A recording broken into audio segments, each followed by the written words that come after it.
Sound of roaring engines fading into silence. A heartbeat. Then a calm Australian voice in the dark. Every racer dreams of speed. But speed alone isn't destiny. It's the courage to chase it through fear, doubt, and sacrifice that defines a champion. This is the story of a boy from Melbourne who refused to blink, even when the world told him to slow down.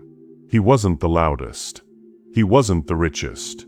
But in the silence between races, he learned to listen to something greater: precision, purpose, and quiet belief. This is Oscar Piastri, and this is how calm became his weapon. Chapter 1: The Garage Dream. Every legend starts somewhere. For Oscar Piastri, it began in a small garage on the outskirts of Melbourne, a place where oil met imagination, and dreams smelled like gasoline. His father, Chris, ran a modest car repair business. Nothing glamorous, nothing loud. Just the constant rhythm of hard work, wrenches turning, engines coughing back to life, and the quiet discipline of getting things right. That garage became Oscar's first classroom. He'd sit on the cold floor, knees pulled to his chest, watching his father's hands move like clockwork, deliberate, patient, precise. Those hands didn't just fix cars. They shaped the foundation of a boy who would later redefine calm under pressure. While other kids memorized football stats, Oscar memorized the sounds of engines, the difference between a clean idle and a sputter. Where others saw grease, he saw potential. He didn't know it then, but those long afternoons surrounded by metal and noise were teaching him something greater than mechanics. They were teaching him rhythm, the rhythm of control, the first sparks. Every child has a first obsession. For Oscar, it was motion. Anything that moved fascinated him. Scooters, bikes, remote-controlled cars. At 6, he began racing RC cars with the same seriousness most adults reserved for careers. He'd tweak them for hours, adjusting gears, calculating speed, chasing invisible perfection. His father noticed. "If you want to understand cars," he told him one night, "you have to feel them, not just drive them." Those words planted a seed that would grow into discipline. Soon, the garage turned into a laboratory. Tiny trophies began to appear on the dusty shelves. But trophies weren't what drove him. It was improvement, shaving a second off, learning something new, becoming just a bit better than yesterday. Behind every champion lies a quiet obsession, the kind the world doesn't see until it explodes into history. The first race. When he finally sat in a real kart for the first time, the world changed speed. It was a small track, hot asphalt shimmering under the Australian sun. The kart was loud, shaky, and almost too big for him. But once the engine screamed to life, fear turned into focus. The vibration through the steering wheel, the smell of rubber, it all clicked. In that instant, something inside him woke up. Racing wasn't about thrill. It was about silence, the kind that comes when your body and machine move as one. He finished his first race nowhere near the front. But the result didn't matter. What mattered was the feeling of control and the realization that he could learn. He went home that evening still hearing the echo of engines in his head. He didn't speak much about it, but his father saw it in his eyes. That quiet fire, the one that doesn't fade after losing. That night, Chris Piastri knew his son wouldn't stop at local tracks. He was already chasing something far beyond. The family decision. Motorsport isn't cheap. Every lap costs money, every upgrade another sacrifice. The Piastris weren't wealthy, but they were relentless. His parents saw that their son wasn't just playing, he was studying. Weekends disappeared into travel, repairs, and sleepless nights. His mother, Nicole, became part-time manager, part-time psychologist. His father became mechanic, mentor, and financier rolled into one. Every victory demanded something. Time, savings, sometimes even sanity. But the family shared a single truth: potential must be honored, even when it hurts. Oscar began climbing junior categories in Australia. Local journalists started whispering his name. Quiet talent, mature for his age, analytical beyond his years. Unlike other kids, he didn't celebrate wildly after a win. He'd simply nod, review data, and ask how to be faster. That composure would become his signature, a calmness mistaken for coldness, but born from focus. A boy among adults. At 12, Oscar raced against older competitors, some with full sponsorships, others with professional teams behind them. He had neither. What he had was clarity. He studied lines, memorized braking zones, obsessed over telemetry. His gift wasn't aggression, it was efficiency. He didn't drive like a boy trying to prove something. He drove like a man refining something. In a sport obsessed with ego, that made him different. But difference comes with isolation. He wasn't loud enough for sponsors, not dramatic enough for headlines. Some saw him as too quiet, too polite, too robotic.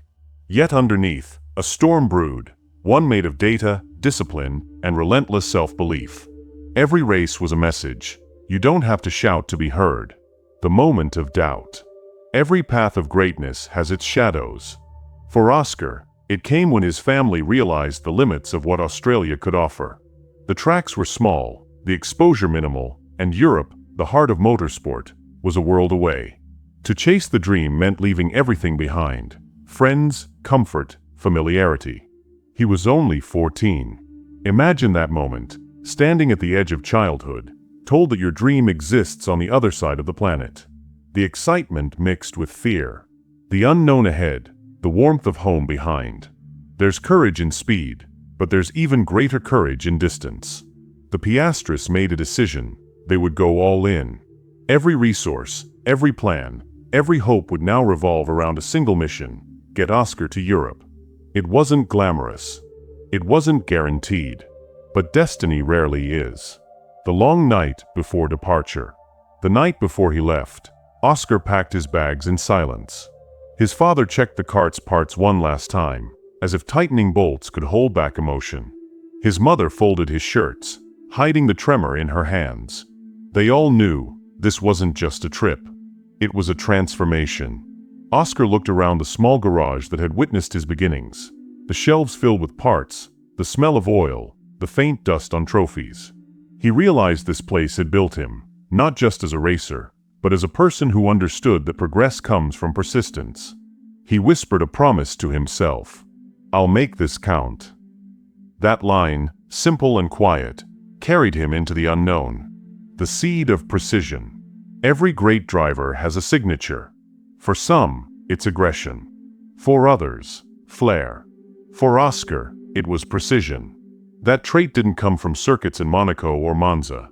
It was born right there in that Melbourne garage. Every bolt tightened by his father, every calculation made at his small workbench, it taught him that details decide destiny. He would carry that lesson into every future race, every interview, every decision. When the world later called him robotic, they misunderstood. He wasn't emotionless. He was engineered by experience. Closing bridge. As his plane lifted off toward Europe, the city lights of Melbourne faded beneath the clouds. He didn't cry. He didn't celebrate. He simply stared out the window, processing everything he was leaving behind. Below him was childhood. Ahead, the crucible. He didn't know it yet, but the next chapter of his life would test not just his talent, but his identity. Because Europe isn't a playground for dreamers. It's a battlefield for precision and pain. But destiny was just beginning to tighten its grip. Chapter 2: Leaving Home at 14. Leaving home is never easy. Leaving at 14, before you've even figured out who you are, is something else entirely. Oscar Piastri didn't cry when he boarded the plane. He didn't look back at the gate or wave a long goodbye. That wasn't his way. But inside, beneath the calm surface, a storm of uncertainty churned. He was flying toward a continent he had only seen on screens, a place where racing was ruthless, expensive, and unforgiving. Europe was where dreams were born and crushed. For most kids, 14 is an age of discovery, of games, of friends, of figuring life out one afternoon at a time. For Oscar, it became the beginning of discipline, distance, and devotion. While others were learning about school dances, he was learning to read tire temperatures, braking data, and the silence of foreign hotel rooms. He didn't know it then, but this was the price of dreams that run faster than childhood. A new world. England greeted him with gray skies and cold wind, a far cry from Melbourne's warmth. The karting tracks here weren't welcoming. They were battlegrounds of young prodigies, Kids who spoke different languages, drove like machines, and had sponsors with deep pockets. Oscar had none of that. No entourage. No PR team. Just his father, a few boxes of equipment, and a belief that hard work could still compete with money. They settled into a small rented flat near a circuit outside London. The walls were thin, the food foreign, the weather unkind. But inside that modest apartment lived a quiet fire, the same one that had been lit in that Melbourne garage years before. Each morning began with data sheets and ended with exhaustion. Every weekend meant a new race, a new country, a new test. And through it all, the young Australian learned what many adults never do: how to adapt without losing yourself. The isolation. There's a loneliness that comes from chasing greatness before you're ready for the world. He missed his friends, his home, his old routines. Calls with his mother became lifelines, short, emotional, and carefully balanced between comfort and strength. She would ask, "Are you okay?" He'd always answer, "Yeah, I'm fine." But fine is a complicated word when you're 14 and living thousands of kilometers from everything you know. The weekends were the hardest. After races, when the adrenaline faded, the silence hit hardest. He'd lie in bed staring at the ceiling, wondering if it was all worth it, the sacrifices, the distance, the constant moving. But then he'd remember something his father once said: "Pressure isn't the enemy, Oscar. It's the teacher." And so he learned. Slowly, quietly, day after day. The competition. European karting isn't about fun, it's about survival. Every kid there dreams of Formula One, and every lap feels like a declaration of war. The engines scream, tires burn, and the margin between first and forgotten is measured in tenths of a second. Oscar wasn't the fastest in the beginning. He was methodical, watching, analyzing, absorbing. While others attacked corners, he studied them. He became a master of understanding patterns, the way tracks changed under rain, the way other drivers hesitated under pressure. His brain became his weapon. And soon, results started to come. Small podiums, then victories. He wasn't loud about it. No fist pumps, no overconfidence. Just that quiet nod, that same look his father recognized years ago. The world was beginning to notice, not the noise, but the precision, the doubt before dawn. But success never comes unchallenged. By 15, the money began to run thin. Sponsors were scarce, travel was costly. Every race meant another financial stretch. The dream was eating into the family's stability. There were nights when his parents argued in whispers, trying to make sense of how much they could give and how long they could hold on. Oscar knew it. He heard the tension in phone calls, saw the fatigue in his father's eyes. And though he never said it out loud, he carried the weight quietly. Somewhere deep down, he made a decision. If they were going to sacrifice everything, he would make every lap mean something. No mistakes. No wasted opportunities. No shortcuts. In the stillness of early mornings, before practice, he would close his eyes and repeat a silent mantra. Earn it. Every time. And he did. The awakening. By 16, he began winning consistently. Not through aggression, but through precision. Other drivers pushed hard. He pushed smart.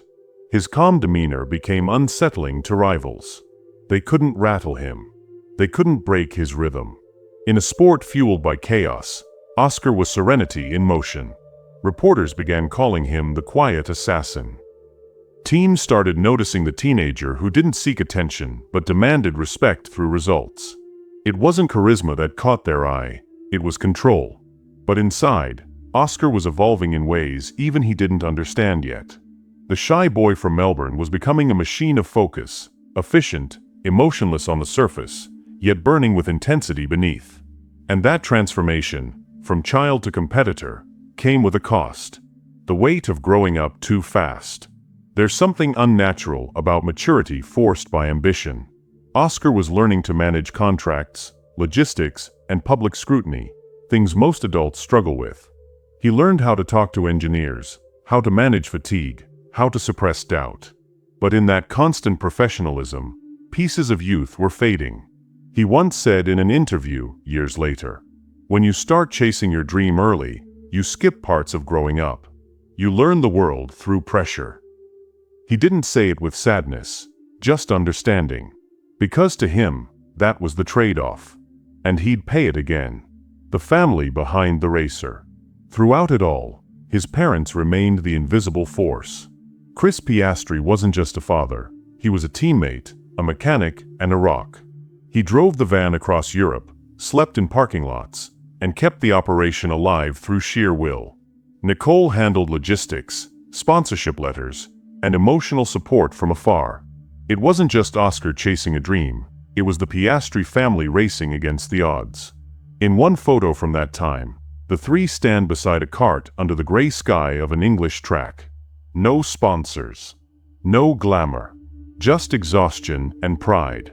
That image, to anyone else, might look ordinary, but it represents the foundation of his entire career, a family that bet everything on faith. The turning point. By 17, the results were undeniable. Scouts from junior formulas began to circle. Academy programs sent letters.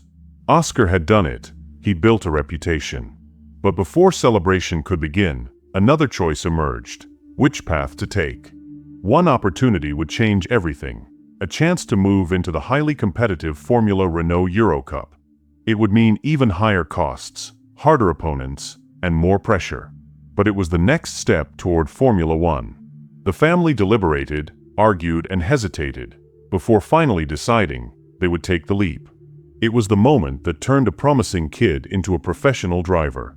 Closing bridge. As the plane took off once more, this time from London to France, Oscar looked out at the clouds. He had left his childhood behind once. Now, he was leaving the last fragments of it for good. There was no going back to school, no plan B, no safety net. Only the track ahead. And in that track lay destiny, ruthless, beautiful, and waiting. He didn't know it yet, but the years ahead would forge not just a driver, but a man defined by quiet resilience. But pressure was only beginning to shape the diamond. Chapter 3. The Rookie Among Wolves. Every champion must face their first true battlefield, the place where potential meets reality. For Oscar Piastri, that battlefield was Europe's junior formula circuits, the land of wolves. He arrived not as a star, but as a stranger, a young Australian with a quiet face and eyes that spoke of calculation more than confidence. He didn't come to impress, he came to learn. And in the ruthless world of motorsport, that would become his greatest weapon, the new arena, Formula Renault. To outsiders, it sounds like just another stepping stone. But for those inside the system, it's the crucible, the place where hundreds of hopefuls are reduced to a handful of contenders. Here money mattered, politics mattered, and nerves mattered most of all. When Oscar first stepped into that single-seater, everything felt alien. The weight distribution, the aerodynamics, the raw force of acceleration. It wasn't a kart anymore. It was a machine that punished hesitation and rewarded instinct. The first laps were messy. Oversteer, late braking, small errors that echoed through telemetry screens in fluorescent red. But he didn't panic. He studied. While other rookies tried to impress, Oscar tried to understand. Every corner became a question. Every mistake, a teacher. He would later say, "I didn't want to beat everyone right away. I wanted to figure out why they were faster." That mindset, detached, analytical, hungry, was the first glimpse of what would make him special. The predators around him. Motorsport is rarely kind to newcomers. Around him were the children of sponsors, academy drivers backed by billion-dollar teams, and prodigies molded from privilege. They didn't see Oscar as a threat. He was just the quiet kid with the Australian accent, polite, precise, and in their minds, forgettable. They were wrong. He studied them the way a chess player studies opponents, noticing who cracked under rain, who hesitated in overtakes, who grew reckless under pressure. He began to see patterns in chaos. And once he understood them, he began to strike. By mid-season, something shifted. The same drivers who once dismissed him started glancing at the timing board with unease. The quiet kid was climbing, podium after podium, his name appearing again and again, silent but relentless. He wasn't aggressive. He was efficient. Every move had purpose. Every lap, intention. The wolves had noticed, and one of them was learning to lead the pack. The discipline behind the calm. There's a myth about prodigies, that they're gifted. But Oscar's secret wasn't talent. It was discipline. He approached each race like a mathematician approaches a formula, breaking down complex chaos into patterns he could predict. Where others chased adrenaline, he chased refinement. At night, he'd sit with engineers, long after others had gone home, reviewing data, comparing throttle traces, studying tire degradation graphs until his eyes ached. One engineer once said, "He doesn't talk much, but when he does, you realize he's been processing every single detail in silence." That silence, once seen as weakness, became his identity. Because in motorsport, silence isn't absence of emotion, it's the control of it. Failure and the lesson. But precision alone doesn't make you invincible.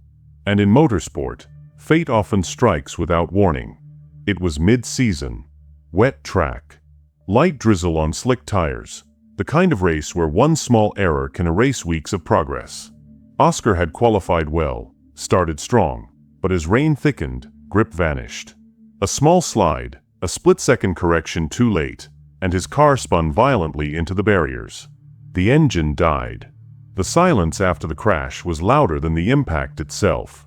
He sat there, staring at the steering wheel, hands trembling slightly. The marshals arrived, the car towed away. The race continued without him.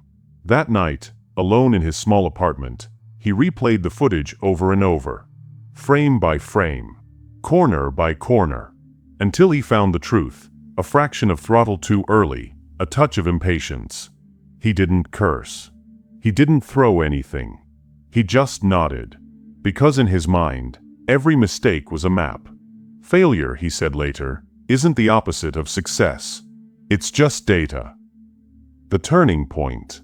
Something changed after that race. He became colder, sharper, more deliberate. Gone was the nervous rookie. In his place, a strategist in a racing suit. He began anticipating competitors 2, 3 moves ahead. He learned to protect tires while others burned theirs. He'd conserve energy in the first laps, waiting, calculating, striking only when the odds aligned. Spectators started noticing that his overtakes weren't explosive, they were surgical. By the end of the season, the points table told the story.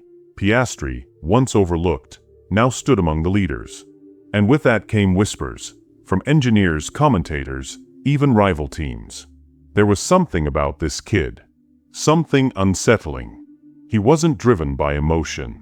He was driven by execution. The mentor. Every journey finds a guide.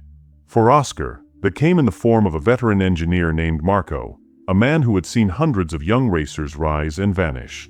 Marco didn't flatter him. He challenged him. He'd walk into the garage and say, "You're good. But good drivers disappear every year. Show me something that lasts." That became a mission. Oscar didn't just want to be fast anymore. He wanted to be consistent. Marco taught him the difference between driving and racing, between raw speed and racecraft, between instinct and endurance. He drilled into him the power of patience, the art of timing, the ability to wait for opportunity rather than chase it blindly. And Oscar listened. Always. When he began winning again, it wasn't through aggression. It was through restraint. While others risked everything for glory, he built results like a craftsman, one careful lap at a time. The unseen battle. But behind the results, a quieter struggle brewed, the mental toll. The endless travel, the financial uncertainty, the constant need to prove himself. He'd lie awake at night sometimes, wondering, if I fail, what happens to all of us? His family had given everything. And that thought, that invisible pressure, became his hidden fuel. Instead of breaking him, it focused him. He learned to convert anxiety into awareness, to turn fear into calculation, to breathe slower when others panicked. In that stillness, he began shaping the mindset that would later define his Formula One career, emotionless on the surface, relentless beneath. Victory. The final race of the season. A damp track, echoing engines, tension thick as smoke. Oscar's start wasn't perfect, but his focus was unshakable. Lap after lap, he hunted down the leader. No risks, no desperation, just precision, until with 3 laps remaining, he slipped past in a move so clean it looked effortless. When the checkered flag waved, his team erupted. Oscar didn't scream. He didn't cry. He simply removed his gloves, exhaled, and smiled faintly. He had done it. Rookie season, conquered. That night, under the dim lights of the paddock, his father called from Australia. "Proud of you, mate," he said. Oscar's answer was simple. "This is just the start." Closing bridge. In that moment, he didn't realize he had already crossed a threshold, from being a hopeful driver to a contender. The wolves he once feared now watched him differently. Not as prey, but as one of their own, sharper, smarter, hungrier. But new victories bring new expectations. And the next step would demand more than talent. It would demand sacrifice. Because every rise carries its own storm. Chapter 4. The Rise Through the Ranks. Every champion has a season that defines them. For Oscar Piastri, it wasn't the moment he won. It was the years he refused to lose. After conquering Formula Renault, the next challenge loomed, Formula 3. A world louder, faster, and far less forgiving. It's where the boys disappear and the professionals are born. Where hundreds of hopefuls claw for one dream, a seat closer to Formula 1. And for the quiet kid from Melbourne, it meant stepping into the storm. The leap. Oscar entered F3 with confidence, but no illusions. He knew that every driver there had been a champion somewhere. The difference now wasn't talent, it was temperament. The paddock buzzed with noise, bravado, and politics. Drivers laughed too loudly, teams whispered about contracts, and cameras hunted for the next marketing star. Oscar stayed silent, head down, eyes always on telemetry screens. He had one goal: adapt. The car was heavier, faster, merciless. The downforce pressed him into corners like gravity itself. Every lap was a negotiation between instinct and precision. At first, he struggled. Corners came too fast, tires faded too early, and mistakes cost him dearly. But every night, he studied, hours of onboard footage, data overlays, race simulations. His engineer joked, "You'd think this kid was trying to decode the universe." In a way, he was. Because behind every curve lay a formula, and Oscar's gift was finding it. The breakthrough. Mid-season, something shifted. Rain poured over Silverstone, blurring visibility to near zero. Other drivers panicked. Oscar thrived. He described it later as driving by instinct, not sight. Every move became smoother, every lap more deliberate. When the flag fell, the rookie had won. That day, he wasn't just another contender. He was a revelation. Commentators called him ice under pressure. Competitors called him unshakable. But inside, he felt something else entirely: calm. When everything around you is chaos, he would say, clarity becomes a weapon. From that moment on, the grid learned a truth. Oscar Piastri didn't flinch. The noise around him. Success brings attention. And attention brings distraction. Interviews. Sponsors. Endless questions about the future. Do you see yourself in F1 next year? Are you ready for Alpine's Academy?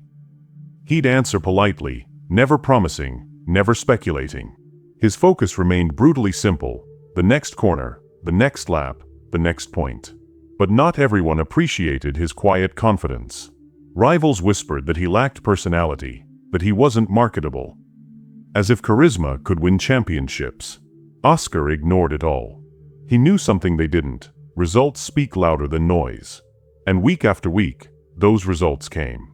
The art of consistency. In motorsport, a driver is often remembered for their most dramatic race, a daring overtake, a last-lap victory. But true greatness is built in repetition. Oscar wasn't the flashiest, but he was relentless. Podium after podium, always in the top 3, rarely making mistakes. He didn't win by dominance, he won by precision. It wasn't speed that made him special. It was his refusal to be unpredictable. One commentator said, "Piastri drives like a man who's already seen the future of the race." He wasn't guessing, he was calculating. Every tire change, every fuel load, every pit lane decision, he processed it all like a computer with a pulse. And behind that calm exterior grew a quiet hunger. Because now, for the first time, Oscar Piastri began to believe he was destined for more than just the junior ranks. The private battle. Behind every podium photo lies a war unseen. For Oscar, that war was exhaustion. Months on the road. Training, media, endless logistics, and the invisible pressure of expectation. He missed home. Missed his friends. Missed normal life. But the thought of giving up never crossed his mind. When doubt whispered, he answered with discipline. Every morning began before dawn, cardio, reflex drills, simulator sessions. Every night ended in analysis. The grind wasn't glamorous, but it became sacred. Because deep down, he knew something most young athletes never learn. Talent fades without repetition. He wasn't chasing excitement, he was building endurance. The kind that lasts beyond youth, beyond adrenaline, beyond luck. The turning year. The final rounds of F3 came down to fractions. 3 drivers, 1 championship. Pressure so thick you could feel it in the pit lane. Oscar approached it the same way he approached everything, without panic. In the decisive race, he didn't lead every lap. He didn't need to. He positioned himself perfectly, a few car lengths behind the chaos. When 2 rivals collided ahead, Oscar slipped through untouched, crossing the line as champion. He didn't scream or throw his helmet. He simply nodded, removed his gloves, and smiled, the quiet satisfaction of a man who knew he'd earned it. Luck? One journalist asked. Preparation, Oscar replied. Luck just showed up late. That victory sealed his reputation, the prodigy who stayed composed when others lost control. The climb to Formula 2. Formula 2, the final gate before Formula 1. Every mistake here is magnified, every weakness exposed.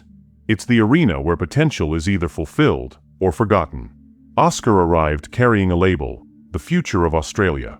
A heavy title for someone barely 20. Yet he carried it lightly. In his first tests, engineers noticed something extraordinary.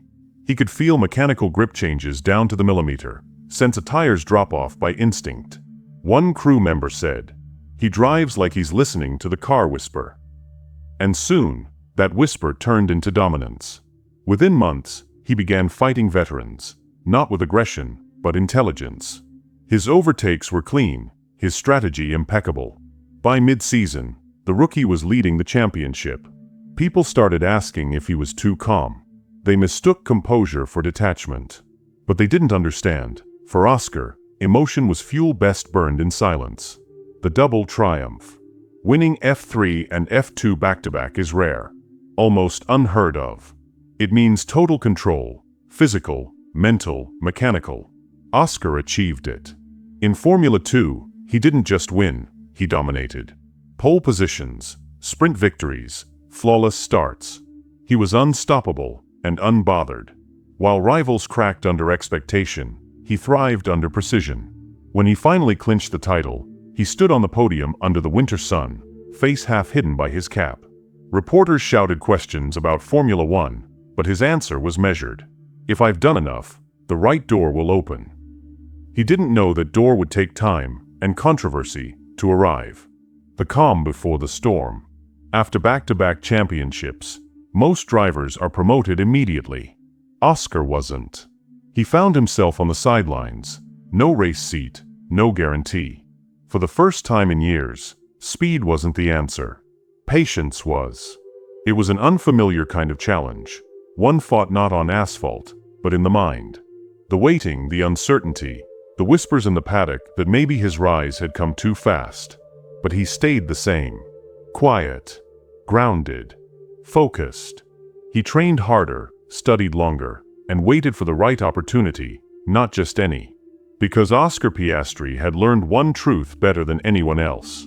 A champion's strength isn't how fast they rise. It's how calm they remain when progress stands still. Closing bridge. He had climbed every ladder he could. From the garage in Melbourne to the podiums of Europe, precision had become his language, patience his art. But fate wasn't done with him. Ahead waited a test that no simulator could predict. betrayal, headlines, and the hardest choice of his life. Because in motorsport, loyalty burns faster than fuel. Chapter 5: The Contract Controversy. Success has many fathers. But when success grows too quickly, everyone wants to claim it. Oscar Piastri had done the impossible, back-to-back championships in Formula 3 and Formula 2. The paddock called him the next big thing. But what happens when the sport that built you tries to own you? This is the story of a promise broken, a headline written in disbelief, and the calm that silenced an empire. The waiting season. When 2021 ended, Oscar should have been celebrating. He just conquered Formula 2, the final proving ground before Formula 1. Tradition said the champion moves up. But there was a problem: no seat. Every team had their roster locked. Every opportunity closed. So Alpine, his academy team, gave him a title that felt like both an honor and a prison: reserve driver. He would travel with the team, attend every race, sit in every briefing, but never race. To a driver, that's like breathing through glass, alive, but unable to move. Still, he stayed composed. While others complained, he learned. He studied telemetry from Alonso, absorbed Ocon's feedback, and turned patience into practice. He didn't know it yet, but that composure would soon be tested like never before. The missed connection. Behind closed doors, the politics began. Alpine promised him a future seat, but words in motorsport are written in sand. Contracts, clauses, and options danced around boardrooms like shadows. As months passed, Oscar watched his dream drift further from control. McLaren's name began circling the paddock, whispers of opportunity, talk of change. But Alpine believed they owned his future. And in Formula 1, belief can become arrogance. When Alonso unexpectedly announced his departure from Alpine for Aston Martin, chaos erupted. The team scrambled for a replacement. Within hours, rumors exploded. Oscar Piastri would drive for Alpine in 2023. Their press release was immediate, triumphant, confident, definitive. There was just one problem. Oscar had never agreed. The tweet that shook Formula 1. August 2nd, 2022. A quiet evening in Europe. Then, the post that shattered the calm. I understand that without my agreement, Alpine F1 have put out a press release late this afternoon that I am driving for them next year. This is wrong, and I have not signed a contract with Alpine for 2023. I will not be driving for Alpine next year. No emojis. No emotion.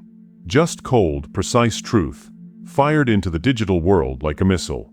The motorsport community froze. Fans refreshed timelines in disbelief. Teams whispered in panic. Commentators called it the most ruthless move of the decade. A rookie denying a Formula 1 team publicly, it was unheard of. But that was Oscar, calm under chaos. He didn't shout. He didn't explain. He simply told the truth. And the truth hit like thunder. The backlash. The world loves rebels until they disturb comfort. Alpine painted him as ungrateful, naive, disloyal. Pundits questioned his integrity. Social media turned into a storm. But Oscar stayed silent. He could have fought back, defended himself, clarified details. Instead, he let the noise burn itself out.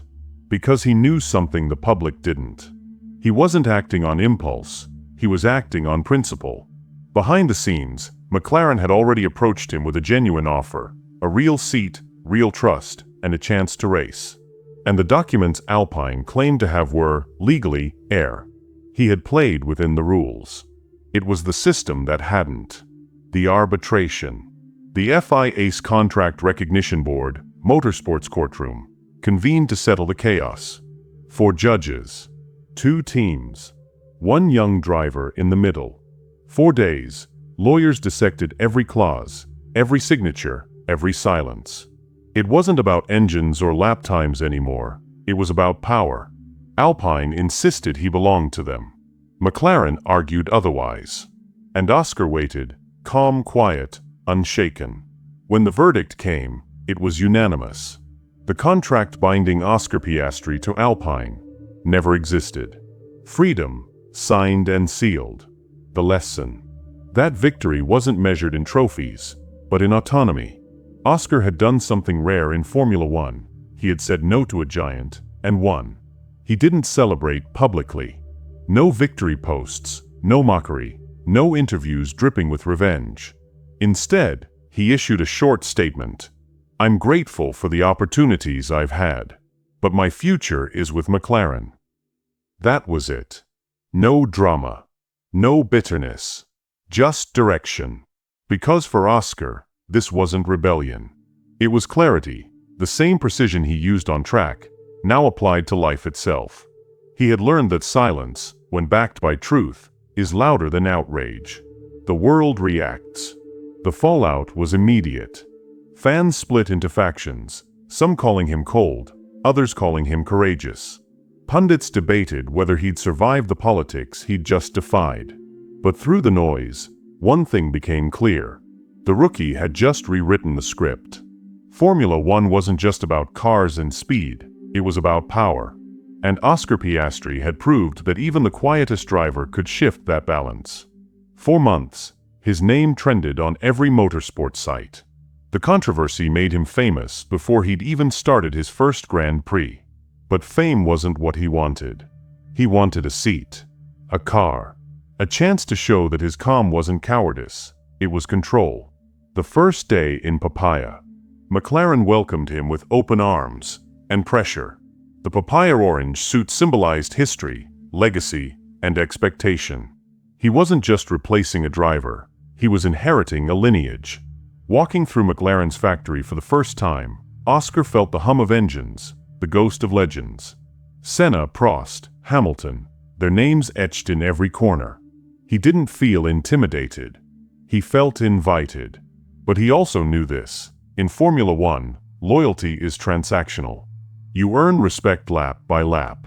So he said little, trained hard, and prepared for the debut that would define him. The human cost. Behind that calm exterior, the months of controversy had taken a toll.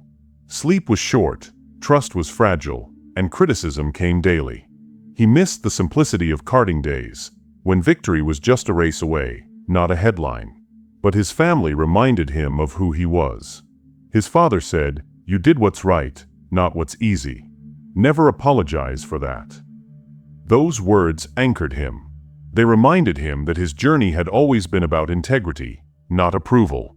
The transformation. By the time the 2023 season dawned, Oscar wasn't just a driver anymore. He was a symbol of modern discipline, proof that composure can outlast chaos. In press conferences, reporters tried to provoke him. He smiled politely, answered succinctly, and never fed the fire. Because for him, redemption wasn't verbal, it was mechanical. Every corner, every lap, every race ahead would be his response. Not to Alpine, not to critics, but to himself. Closing bridge. The controversy could have destroyed him. Instead, it refined him, burned away innocence and left only precision. He had learned to trust his judgment, even against giants. And with that lesson, he stepped into the most unforgiving arena on Earth, Formula One itself. Because when the storm ends, the sky belongs to those who stayed calm. Chapter 6. The McLaren Gamble. Every driver dreams of Formula One. But dreams, once reached, are never what they seem. When Oscar Piastri signed with McLaren, he wasn't just joining a team, he was stepping into history. A team that once belonged to Senna, Prost, Hamilton. A name carved into racing's mythology. But behind that legacy lay something else. Expectation. And expectation can crush faster than any impact on track. The arrival. The first day in McLaren colors felt unreal. The orange suit. The cameras. The press. The flashes that painted him as Formula One's quiet prodigy. He stood beside Lando Norris, the team's rising star, young, charismatic, adored by fans. To the world, Oscar was the new kid stepping into a giant's shadow. McLaren's car, the MCL60, looked sleek, but under that beauty, engineers whispered about balance issues, aerodynamic drag, and power loss. It wasn't a winning car. And yet, Oscar didn't flinch. He wasn't chasing perfection. He was chasing learning. "You can't fix what you don't understand," he told his engineers. "Let's understand everything." That sentence defined his debut season. Not the flash, not the fame, the method. The first laps. Testing in Bahrain was brutal. Heat shimmered over the desert circuit. Every lap felt heavier. The steering, the pressure, the expectations. Piastri's hand shook slightly as he adjusted to the power of an F1 car, the G-forces, the braking, the raw violence of speed. Reporters watched for cracks. But Oscar never gave them one. Each lap, each run, he grew smoother. More deliberate. He wasn't fighting the car, he was decoding it. When the session ended, he returned to the paddock, helmet off, expression unreadable. A journalist asked if he was nervous. "Nervous?" he said softly. "No, just focused." It wasn't arrogance. It was alignment. The boy who once studied kart telemetry in silence was now mastering the most complex machine on Earth, the Formula One car. The early struggle. The first races were humbling. McLaren's car lacked pace. The midfield swallowed them whole. Mistakes from the pit wall, poor strategies, mechanical gremlins, everything that could go wrong did. Fans questioned the hype. Critics called him just another rookie. But behind closed doors, the team saw something different: composure. He didn't blame. He didn't complain. After every session, he returned to the debrief room, calm, analytical, dissecting data. He'd highlight corners where others oversteered, propose setups no one expected, and adapt faster than anyone predicted. One engineer said, "He drives like he's solving an equation. The car talks, and he listens." The Norris shadow. Every rising talent faces comparison. For Oscar, it was Lando Norris, same team, same machinery, but years of experience and fan loyalty on his side. It could have bred resentment. It didn't. Instead, it became his mirror. He studied Norris, his corner entry, his energy management, even his body language in interviews. Not to imitate, but to calibrate. Rivalry didn't divide them. It sharpened them both. Each practice session became a chess match of milliseconds. Each race, a lesson in humility and persistence. And slowly, McLaren began to notice. The gap between rookie and veteran was shrinking, sometimes disappearing altogether. The turning point. Then came Silverstone, the home race. McLaren arrived with major upgrades, aerodynamic miracles that could change everything. The question was, would they work? Qualifying day. The car felt alive, faster, tighter, responsive. Oscar drove like a man who'd been waiting his whole life for this exact balance of machine and mind. P3 on the grid. Behind Norris. Ahead of champions. When the lights went out, the two orange cars surged forward like fire. For laps, McLaren led both Ferraris, both Mercedes, both Red Bulls, a sight no one expected to see again so soon. Oscar crossed the line in fourth, his best result yet, just behind Norris. But the bigger victory was invisible: respect. The paddock finally realized he wasn't there to participate, he was there to compete. The rookie no more. By mid-season, McLaren had transformed. Podiums followed. The team surged from the back of the grid to the front. And in the middle of it all, the calm Australian with the unbreakable focus. At the Japanese Grand Prix, Oscar achieved his first Formula One podium. Rain misted the air, engines screamed, and chaos unfolded behind him. He stayed clean, clinical, flawless. When the race ended, he stood on the podium beside Max Verstappen, the reigning king of F1. The crowd cheered. Cameras flashed. And there it was again, that faint smile. Not pride, not disbelief, just confirmation. "He's built for this," Norris told a reporter. "You can't shake him. Ever." The inside storm. But even calm waters hide currents. Behind Oscar's composure lay exhaustion. Endless travel. Constant media scrutiny. The pressure to validate every decision, every choice that led him here, especially the one that tore him from Alpine. He sometimes lay awake in hotel rooms, staring at ceilings, wondering if people would ever see past the controversy and recognize the racer beneath it.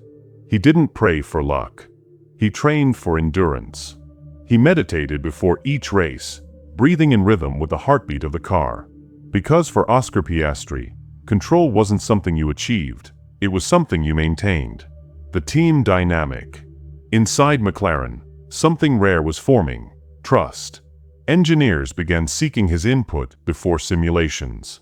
Strategists asked his opinion on tire calls.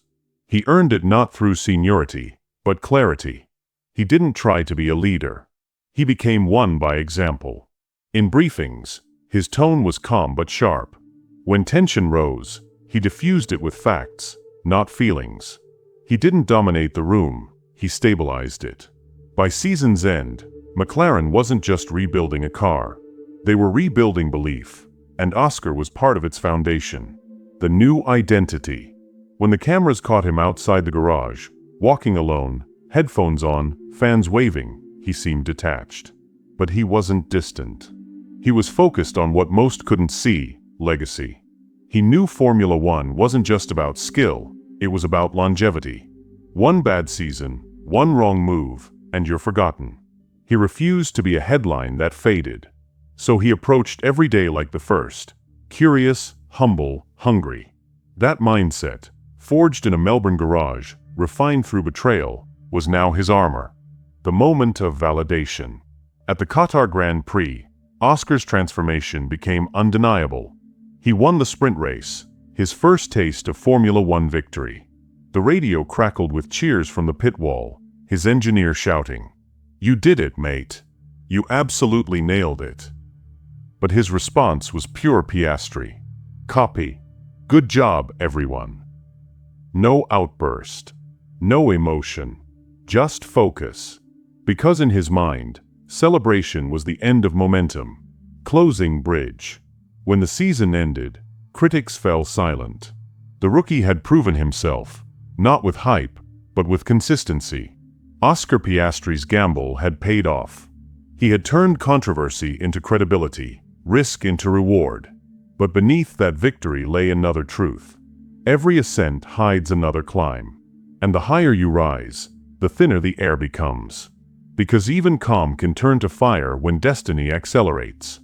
Chapter 7. The Rookie Storm. Every calm sea eventually meets a storm. For Oscar Piastri, that storm arrived not from outside, but from within, the collision between expectation and exhaustion, precision and pressure. He was no longer the newcomer trying to survive. He was the rookie who had arrived. And with that came the weight of something far heavier than any downforce: the eyes of the world. The pressure of proof. Fame doesn't arrive as applause. It arrives as scrutiny. Every mistake was magnified. Every move dissected by commentators who suddenly knew his story, his psychology, his supposed weaknesses. They called him calm, calculated, emotionless.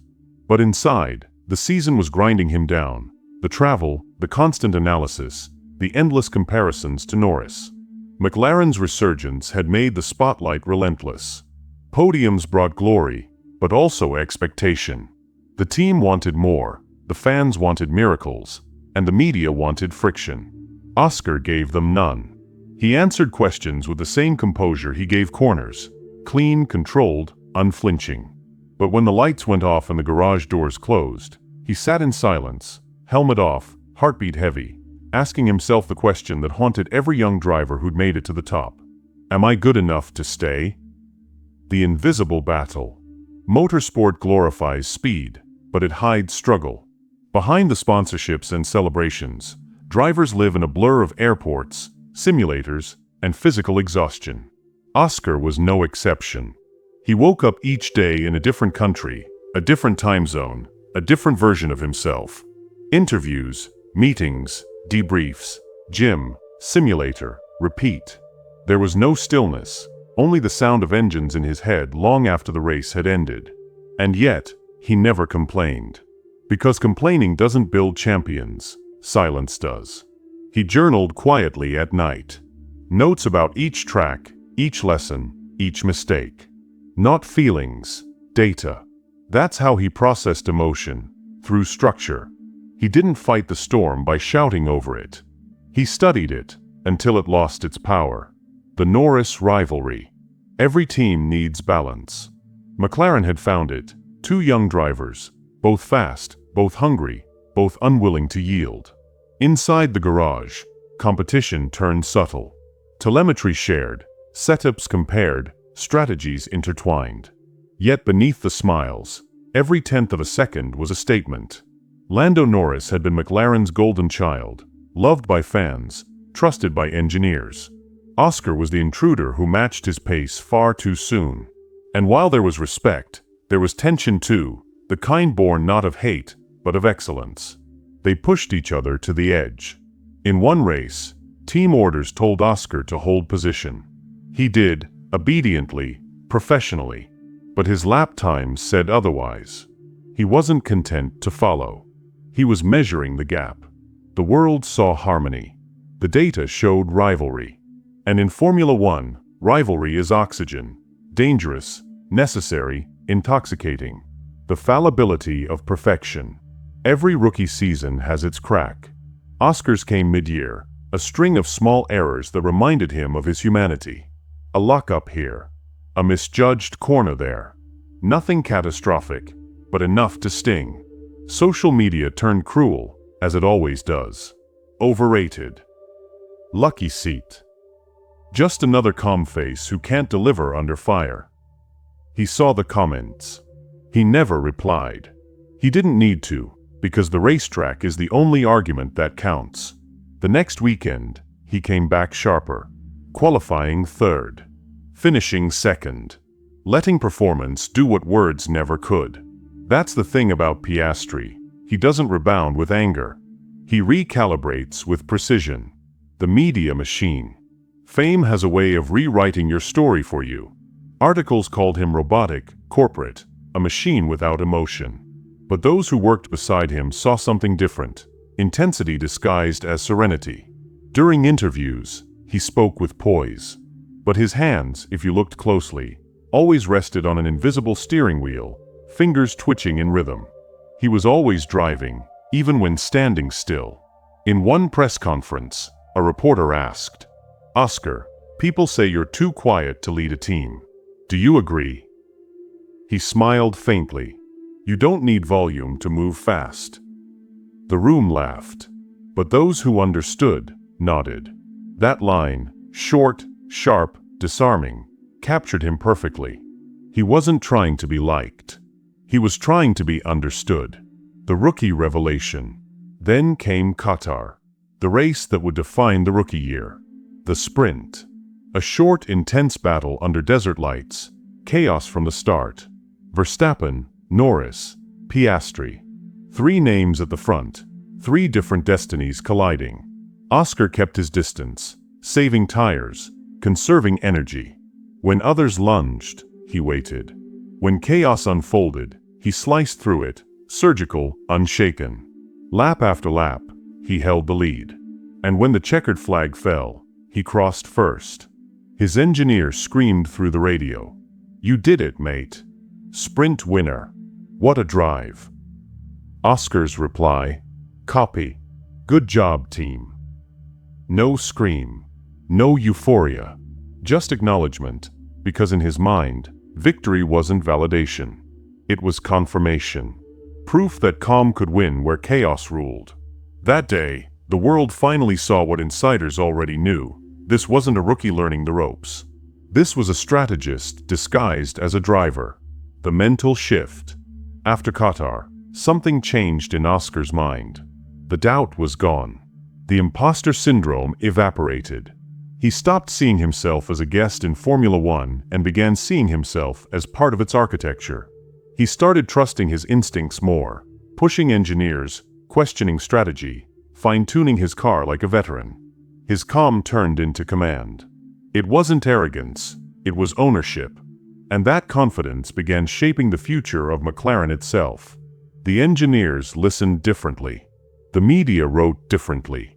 Even the paddock looked at him differently. The rookie label replaced with something far more dangerous, contender. The moment of reflection. Late one evening, after another long debrief, he walked alone through the paddock. The lights dimmed, the air quiet except for the soft echo of boots on concrete. He stopped beside his car, the MCL60, now silent, resting after another brutal weekend. He placed a hand on the chassis. This wasn't a machine to him, it was a mirror. Every vibration, every scar on its body told his story. Precision through pain, growth through patience. He whispered, "We're getting there." No cameras, no audience. Just a boy who had turned the impossible into routine. The lesson. Every storm teaches something. This one taught Oscar that calm isn't the absence of emotion, it's the mastery of it. That leadership isn't volume, it's clarity. That success isn't built on moments, it's built on momentum. He learned that the real battle in Formula One isn't against other drivers. It's against the voice inside that says, "This is enough." And for Oscar Piastri, it never is. Closing bridge. The storm had passed, but it had changed him. He was no longer the quiet kid from Melbourne. He was the man who turned silence into strength, chaos into choreography. But Formula One never stops testing its prodigies. The next challenge wouldn't come from rivals or machinery, it would come from within. From the thin line between discipline and obsession. Because when you master the storm, the real danger is the calm that follows. Chapter 8. The Calm and the Chaos. Every season leaves its scar. For Oscar Piastri, the scar wasn't visible. It was internal, a tension quietly growing beneath the calm. He had mastered the storm, but now came the hardest test of all, living inside the calm without losing the fire. The world saw composure. The cameras caught precision. But inside, beneath the helmet and discipline, chaos still whispered. The illusion of control. Formula One looks like control. Every lap is measured, every corner calculated. But in truth, it's chaos wearing a uniform. One missed call, one slow pit stop, one gust of wind, and everything collapses. Oscar understood that. He built his career on order, on control, on keeping chaos outside the walls. But in 2024, chaos started knocking. The car, faster, sharper, but temperamental, demanded more. Upgrades came late. Pressure came early. Races blurred together. Schedules overlapped. The line between focus and fatigue began to fade. He wasn't struggling physically. He was struggling mentally, to stay present. To find peace not in perfection, but in imperfection. The rhythm of the machine. There's something hypnotic about repetition. Travel. Train. Race. Repeat. Days turned to weeks. Circuits turned to seasons. In the monotony of excellence, Oscar began to wonder what drove him, fear or faith. Each weekend, he found himself chasing fractions of time, thousandths of a second invisible to the human eye but enormous in consequence.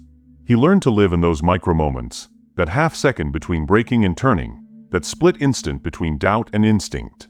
That was where his truth lived, in the space between control and surrender. He once said to an engineer, "When I'm driving perfectly, I don't feel like I'm controlling the car. It feels like the car and I are doing the same thing at the same time." That's not mechanics. That's meditation. The mental load. Behind the precision was weight. The kind that doesn't show in interviews, the exhaustion of performing perfection on command. The constant flight schedules. The simulation hours. The need to appear calm even when chaos was boiling just beneath the surface. He missed home. Missed Melbourne mornings. Missed the simplicity of his father's garage. The place where love for the sport wasn't about contracts or politics or media. Just motion. Now, motion was currency. Silence was luxury. The calm that once gave him strength began to feel like armor he could never take off. He was becoming a symbol of composure in a sport built on adrenaline. But even symbols need air. The cracks. The first crack came quietly. A mistake in strategy. A pit stop too long. Nothing catastrophic, but enough to sting.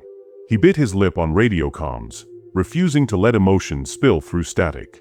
"Copy," he'd say. "Always copy." The word had become his shield, a way to sound unshaken when everything inside screamed for release. But later that night, in the hotel room, the silence was loud. The questions returned. the ones no telemetry could answer. Why am I doing this? Who am I without the helmet? When does calm become numbness? He didn't write the answers. He just closed his eyes and breathed. Sometimes the bravest thing you can do isn't to fight, it's to feel. The lesson from the mirror.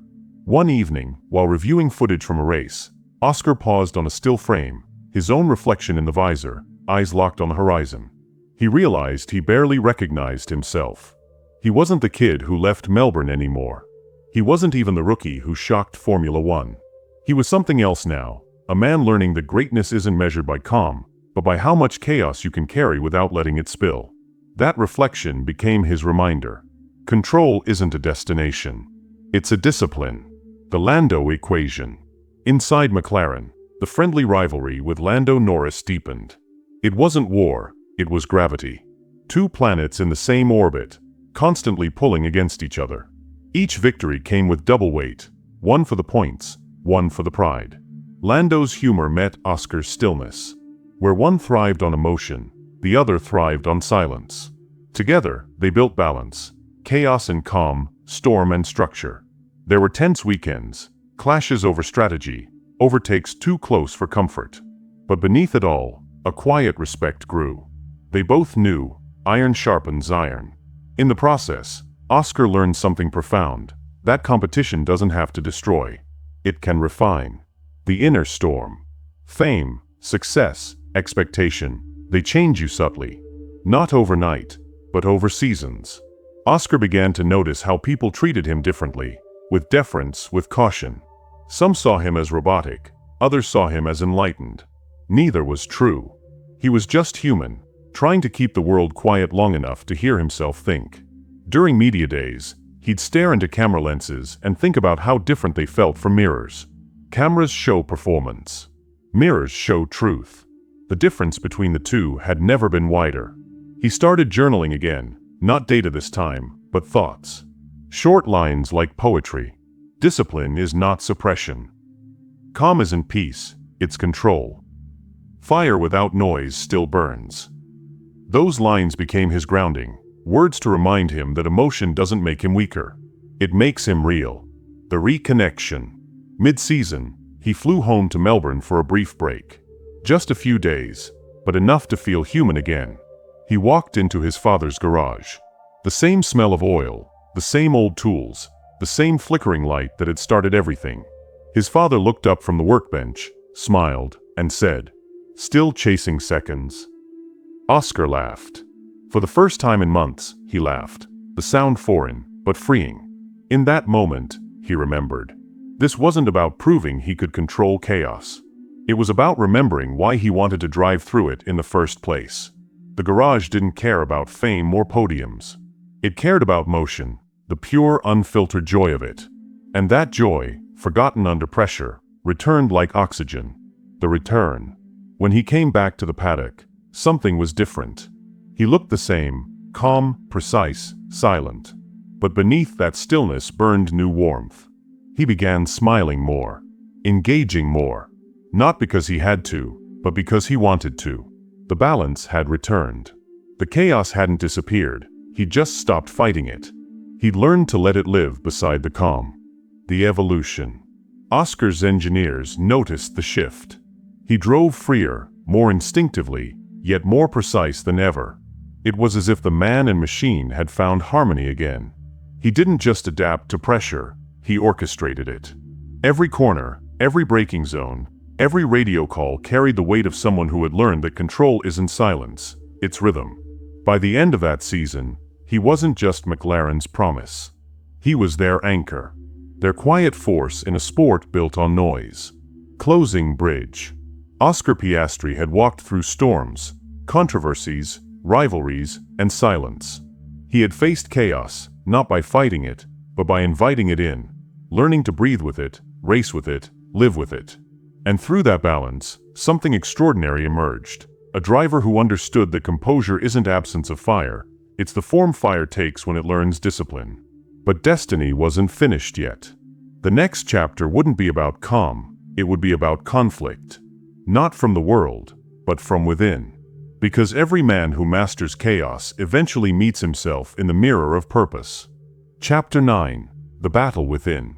Every racer faces rivals. But the hardest battle is the one fought without witnesses. The battle that happens between ambition and exhaustion, purpose and peace. For Oscar Piastri, this was that battle, the quiet war inside the calm. He had reached the place he once dreamed of. But now that he stood there, he asked himself the question that terrifies every achiever. What happens after arrival? The edge of stillness. Success can be seductive. It whispers that you've made it. But Oscar knew better. The moment you believe that voice, you begin to fall. Each race weekend felt heavier, not because of pressure, but because of repetition. Every lap a mirror of the last. Every corner a test he already knew the answers to. He wasn't tired of racing. He was tired of repeating victory without meaning. The mind of a driver craves momentum, not maintenance. And now, with stability around him, Oscar felt something unfamiliar: stillness. For most people, stillness is peace. For him, it was suffocation. The mirror of doubt. It began subtly. A missed apex here. A hesitation during practice there. Not mistakes, hesitations. The kind that don't show in lap times, but live in silence. He'd walk through the paddock, smile for cameras, give perfect interviews. But when the garage emptied at night, he'd stare at the reflection of his helmet on the car's polished body. Behind the visor, he saw a man haunted by control. He whispered once under his breath, "What if perfection is just another cage?"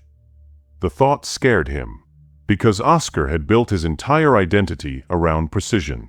If he loosened that grip, who was he then? The coach's words. During the off-season, his mental performance coach, Dr. Lyon, noticed the signs. Quiet fatigue, overanalysis, emotional detachment disguised as focus. One morning, she said, "You don't have to control everything to be excellent, Oscar. Sometimes excellence comes from letting go." He smiled politely. He understood the words, but not the meaning. Letting go? That sounded like chaos. And chaos was what he had spent his whole life taming. But that sentence stayed with him, like a splinter lodged in the mind. Because deep down, he knew she was right. The unseen opponent. Every great competitor eventually meets an invisible rival, themselves. And the fight isn't for trophies. It's for truth.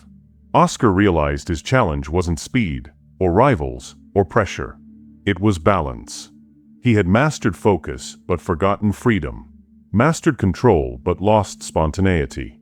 He'd become so good at eliminating mistakes that he'd stopped chasing miracles. His races were masterpieces of precision, but they lacked spark. He began watching old footage, Senna, Schumacher, Alonso, drivers who lived on the edge, not just of grip, but of life itself. They weren't calculating, they were feeling. He realized that control without passion is calculation. And calculation wins races. But passion wins hearts, and sometimes, championships. The emotional reawakening. It happened during a night run in Monaco. Cool air, city lights reflecting off wet pavement. He wasn't thinking about telemetry, or rivals, or sponsors. He was just running, breathing, feeling, existing without metrics. And then it hit him, the freedom he'd lost. He remembered the boy in Melbourne, the one who loved motion, not perfection. The one who raced for feeling, not fame. That boy was still there, buried beneath layers of discipline and data. He stopped running and stared at the Mediterranean horizon. Waves crashing. Wind cutting cold. He whispered, "It's not about control. It's about flow." That night, something shifted. He didn't need to fight the storm anymore. He needed to ride it. The shift on track. The next race weekend, his engineers noticed it immediately. He was faster, but not because of aggression. Because of rhythm. He wasn't fighting the car. He was dancing with it. His braking points were smoother, his exits freer, his instincts alive again. One of the team engineers said over radio, "You're flowing out there, mate. Whatever you're doing, keep doing it." And he did. The man who once represented absolute control had rediscovered movement through surrender. When the checkered flag fell, he didn't even look at the time. He already knew something deeper had been won, the temptation of perfection. But with new clarity came new danger. Perfection still tempted him, the promise of control, the security of predictability. It whispered that chaos could still betray him if he let his guard down. He began to notice it creeping back, subtle, quiet, persuasive. That instinct to overthink, to overpolish, to remove risk entirely. He had to choose. Continue building walls around his precision, or tear them down and trust the art behind the science. He chose the latter, and in doing so, he risked everything: reputation, consistency, comfort. But greatness doesn't come from safety. It comes from surrender, the breaking point. Every transformation needs a test. Oscars came at Spa-Francorchamps, the track that separates drivers from survivors. Rain, chaos, visibility near zero. The kind of conditions that expose fear. The old Oscar would have calculated, analyzed, minimized risk. The new one felt. He trusted his instincts. He braked later, accelerated earlier. The car slid, caught, slid again, but never lost balance. When the race ended, he wasn't on the podium, but his team stood in awe. Because what they'd seen wasn't just driving, it was expression.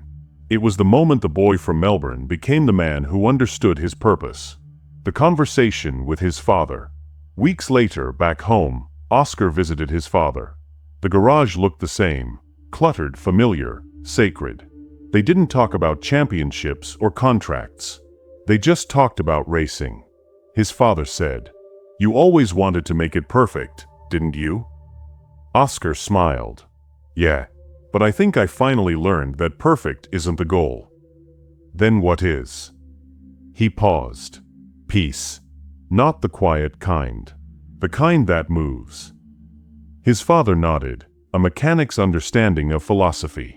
In that exchange, the whole journey made sense. Control had built him, but surrender had completed him. The quiet victory. That season didn't end with a championship trophy. It ended with something rarer, inner alignment. He no longer needed external validation. Every race, win or loss, felt meaningful again. He'd stopped trying to prove. He'd started to feel. And that feeling, connection, rhythm, flow, became his new advantage. Because a man who races from peace cannot be broken by pressure. Closing bridge. Oscar Piastri had fought the wolves, the politics, the critics, the chaos. But his greatest victory was invisible, mastering the battle within. He rediscovered that stillness isn't silence, it's balance. That control isn't restriction, it's rhythm. And that the greatest racers don't conquer the storm, they become part of it. Now he was ready for the next horizon, one that would demand everything he had left. Because after you conquer yourself, the only battle left is destiny. Chapter 10: The Breakthrough. There comes a moment in every driver's story when preparation meets fate. When years of silence, sacrifice, and discipline converge into one defining act. For Oscar Piastri, that moment wasn't a single lap. It was a state of mind. The point where mastery stopped being effort and became instinct. He had fought chaos, rivalries, politics, and himself. Now he stood on the threshold of something greater, not the next step in his career, but the beginning of his legacy. The new season. It started like any other, long flights, tight deadlines, endless testing. But something had changed. Oscar wasn't chasing the sport anymore. He was shaping it. McLaren had evolved, faster, lighter, sharper. Engineers whispered that the car finally had the balance he'd always dreamed of. Teammates saw it too. He moved differently. More deliberate. More certain. More free. In interviews, he spoke calmly, eyes steady. Reporters called it quiet confidence. But those who truly understood saw what it was. The peace of a man who no longer doubted his place. He wasn't proving himself anymore. He was expressing himself, through precision, through motion, through speed. The awakening of instinct. During pre-season testing, one engineer noticed something unusual. Oscar didn't need long setup discussions anymore. He'd get in the car, drive a few laps, and simply know what needed to change. Downforce levels, corner stability, tire behavior. He could sense them all without looking at the telemetry. It was like he'd crossed an invisible line, from analysis to intuition. He once told his race engineer, "I don't think anymore. I just understand." That's the mark of a master, when logic and instinct merge into one seamless rhythm. And in that rhythm, he found freedom, the race that defined him. The world didn't expect what came next. A circuit drenched in rain, a grid tense with anticipation, visibility near zero, conditions that separate the cautious from the courageous. At lights out, chaos erupted, cars sliding, spinning, colliding. But through the mist, one orange blur cut through cleanly. No hesitation, no overcorrection, just movement, fluid, precise, unshaken.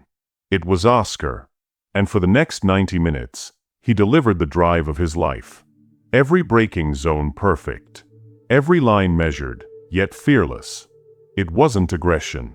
It was clarity. Lap after lap, he closed on the leaders, and with 10 laps to go, he made his move. A daring overtake into a blind corner at over 270 kilometers per hour. No hesitation, no margin for error, just instinct. And it stuck. The commentators screamed. The world gasped. But Oscar? He didn't flinch. He crossed the line in first. Hands steady, voice calm. "Well done, Oscar. P1. You've done it," his engineer said through the radio. "Yeah," he replied softly. "Feels right." It didn't feel like victory. It felt like arrival. The weight of recognition. The cameras swarmed. Headlines exploded. Sponsors rushed in. For the first time, the world wasn't talking about the rookie or the calm Australian. They were talking about the threat. But Oscar didn't bask in it. He carried fame like he carried the car, light, balanced, deliberate. He didn't chase attention. He redirected it toward his craft. He knew attention fades, but mastery endures. In every interview, when asked how it felt to finally prove himself, he answered the same way. "I wasn't proving anything.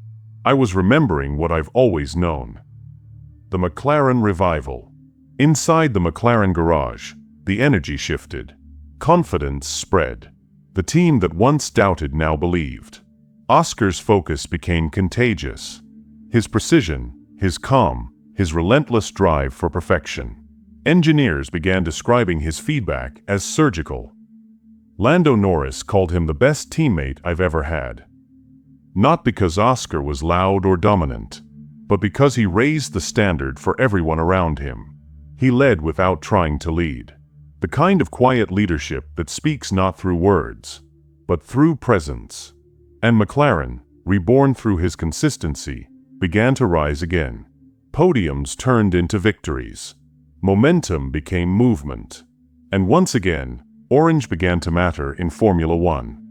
The man behind the machine. But greatness never lives only in results. It lives in the person underneath the helmet. Oscar's closest circle saw what fame couldn't show. A man still driven by simplicity. Still humble. Still grounded in gratitude. He still called his parents after every race. Still reviewed his own data manually, line by line. Still spent evenings in silence, studying, reflecting, improving.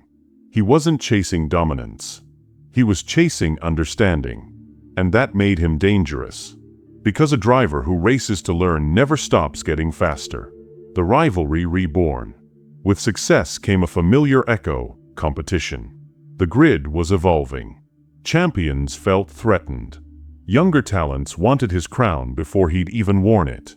And once again, the shadow of comparison followed him. The same whispers that once tried to define him by other standards. But now, he saw comparison for what it was, noise. He had learned to drive through it. He wasn't chasing rivals anymore. He was chasing potential.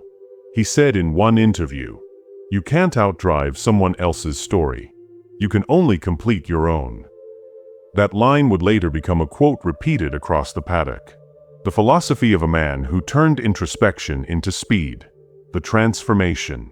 By season's end, he wasn't the quiet kid anymore. He was the benchmark, the driver everyone measured themselves against. Every lap he drove carried weight. Every result reshaped expectations. But success hadn't changed him. It had refined him. He'd gone from precision to presence, from control to clarity. He understood that the secret to greatness wasn't dominance, it was balance.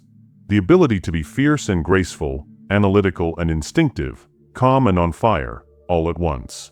Oscar had become the embodiment of duality. The perfect storm that never needed to shout to be heard. The private moment. After his final race of the year, he sat alone in the darkened McLaren garage. The crowd had gone. The cameras turned off. The smell of rubber and fuel still lingered in the air. He stared at the car, scratched, burnt, magnificent. And for a moment, he saw his entire journey reflected in its bodywork. The boy who left Melbourne. The student who studied chaos. The man who mastered calm. And the racer who learned to feel again. He whispered to himself, "Now I understand." Then with that faint, knowing smile, the one that never reaches his lips but always reaches his eyes, he turned off the garage lights. Closing bridge. Oscar Piastri's breakthrough wasn't a victory. It was a revelation that control isn't about holding on, but knowing when to let go. He had reached a place few ever do. The meeting point of chaos and calm, instinct and intelligence, silence and speed. But destiny rarely lets masters rest for long. The next horizon would test not his driving, but his endurance. Not his skill, but his purpose. Because once you've touched perfection, the hardest race is the one against time itself. Chapter 11. The Legacy in Motion. Every great story reaches a point where the world stops asking who you are, and starts asking what you'll leave behind. For Oscar Piastri, this was that moment. He had proven himself. He had conquered chaos, silence, and expectation. But legacy isn't built in victory. It's built in what you inspire long after the engines fade. This was no longer about racing. It was about permanence. The shadow of time. In Formula One, time is both master and enemy. It governs every lap, every pit stop, every heartbeat. And just like on track, time in life moves faster than you expect. Oscar began to feel it, the subtle awareness that every season is borrowed. That youth fades quicker under a helmet. He wasn't old. He was seasoned. But in a sport obsessed with the next prodigy, that distinction is fragile. He'd seen it before. Drivers rise, burn bright, vanish. Names that once echoed across podiums now whispered in nostalgia. He swore he wouldn't let that happen. Not to him. Not to the work. Not to the meaning. Because for Oscar, legacy meant more than fame. It meant impact. The reflection of influence. You know you've changed the sport when the young ones start watching you. At McLaren's junior events, young kart drivers approached him timidly, asking about corners, about fear, about focus. He didn't give them rehearsed answers. He gave them honesty. "You'll never really conquer fear," he told one boy. "You just learn to drive faster than it can catch you." They laughed, but they listened. Because they could feel it, the authenticity of someone who had been through the fire and come out clear. And that's how legacy begins, not with statues or trophies, but with words that stick to a new generation's spine. The mentor within. As his influence grew, so did his responsibility. Teammates sought his calm. Engineers relied on his precision. The team's culture, once fractured, now moved in rhythm with his composure. He had become the nucleus of McLaren's rebirth. And yet, he never demanded authority. He earned it by presence alone. There's a kind of leadership that doesn't shout, it stabilizes. And that was Oscar's gift. He didn't inspire through charisma. He inspired through clarity. The same stillness that once made people call him robotic had become the very reason others trusted him with their chaos. The philosophy of flow. With each passing season, Oscar's understanding of racing evolved. It wasn't just about corners or tires or telemetry. It was about energy. He saw driving as movement through emotion, the art of translating invisible feeling into mechanical precision. Where others chased horsepower, he chased harmony. He often said in interviews, "When the car and I move as one, there's no thought, only flow. That's where truth lives." It wasn't arrogance. It was revelation. The kind of insight that comes from thousands of hours balancing control and surrender. By then, fans had started calling him the quiet maestro. And in every sense he was. The fall and the rise. But even maestros stumble. Mid-season brought disaster, a crash at high speed. Hydraulic failure. A sudden loss of control at over 280 kilometers per hour. The car spun violently, smashing barriers, sparks painting the air. The world held its breath. Radio silence. Then finally, a voice. "I'm okay." That was a big one. He stepped out, shaken but intact. And as he walked back to the garage under the applause of fans, something changed within him. He realized how thin the line truly is between greatness and oblivion. How fragile mastery can feel when gravity reminds you who's boss. And yet, standing there, bruised but breathing, he smiled. Because fear, once conquered, doesn't return as terror. It returns as gratitude. From that day forward, every lap, every breath, every race became a prayer of appreciation. A moment borrowed. A moment honored. The evolution of purpose. After the crash, he began speaking differently in interviews. Not about racing, but about life. He talked about patience, about mental health, about resilience. He spoke to the next generation not as a driver, but as a teacher. "You can't live waiting for results," he said. "You live for the process, for the moment when everything aligns and you feel alive again." The world listened, because it wasn't motivation. It was wisdom. The kind that comes from silence lived deeply. In the years that followed, he began mentoring young Australian drivers, funding grassroots programs, visiting local circuits that once knew his family by name. He had come full circle, from the kid in the garage, to the man keeping the lights on for the next dreamer, the man beyond the helmet. Away from the track, he found new rhythm. Photography, surfing, long drives without a destination. He learned to enjoy motion without stopwatch or scoreboard. His inner circle noticed the change. He laughed more. He rested better. He was no longer chasing seconds. He was savoring moments. When asked what had changed, he said, "I stopped trying to make every day a race. I started treating it like a lap in something bigger." The world saw a champion. He saw a student, still learning the art of presence. The legacy taking shape. By now, Oscar's name had become synonymous with precision. But his true legacy wasn't speed, it was serenity. He had redefined what it meant to be competitive. That calm could be strength. That silence could be dominance.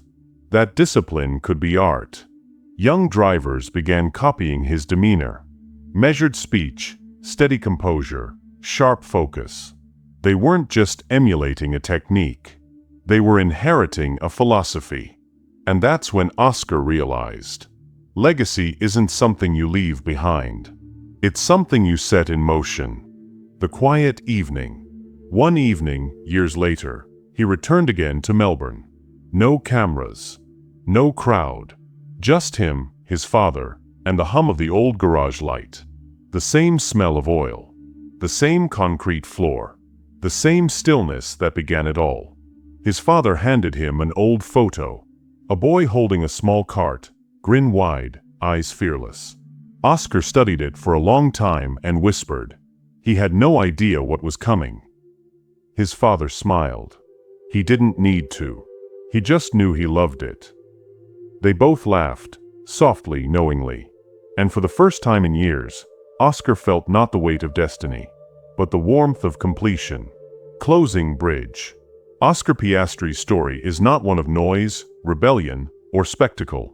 It is the story of patience becoming precision, of chaos transformed into clarity, of a boy who turned silence into speed, and calm into legend. His name will be remembered not for how loud he roared, but for how deeply he resonated. Because in a sport built on fractions of time, Oscar Piastri's greatest victory was eternal. He taught the world that composure can move mountains. And as engines fade and years drift by, one truth will remain. Legacy is not what you leave behind. It's what keeps driving long after you've gone. Chapter 12. The Future Line. There comes a moment when every racer looks beyond the finish line, beyond glory, beyond competition, and realizes that the road doesn't end. It only changes form. For Oscar Piastri, this was that moment.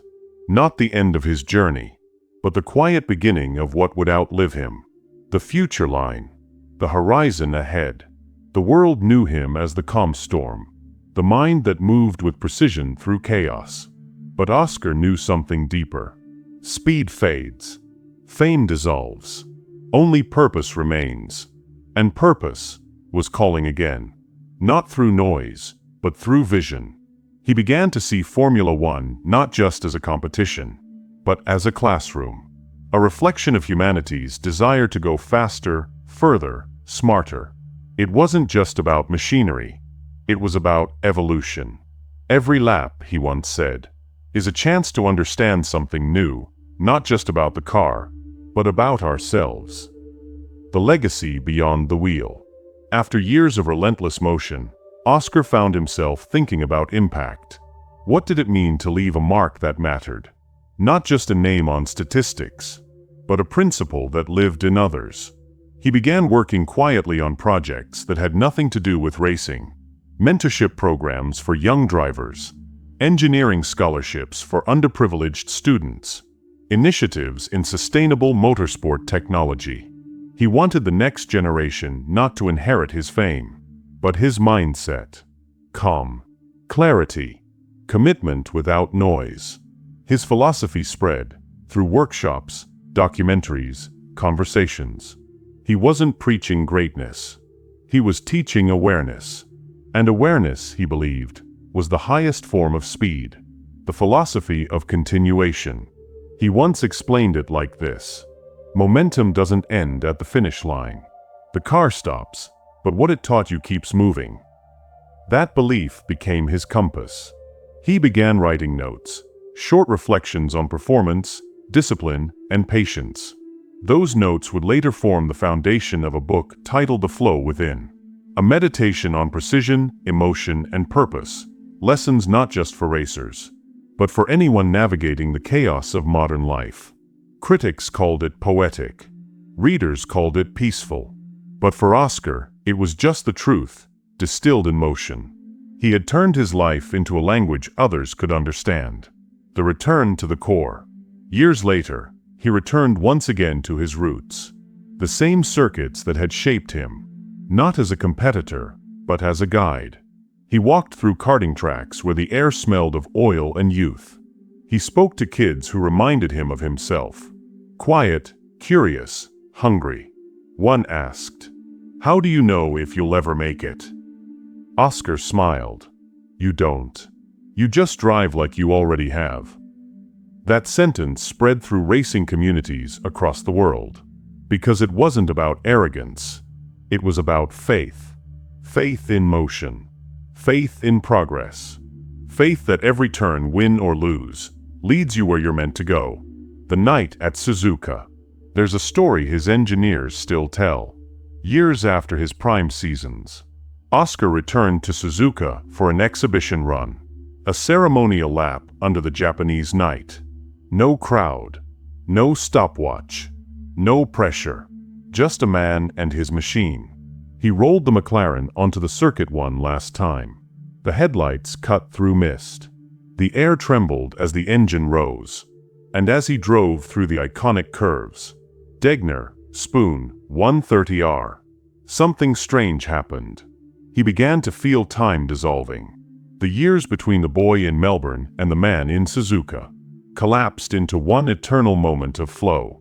No fear, no ambition, only motion, pure, endless, free. When he crossed the line, he didn't stop immediately. He just kept driving slowly, letting the engine hum fade into the horizon. He wasn't saying goodbye. He was saying thank you. The new mission.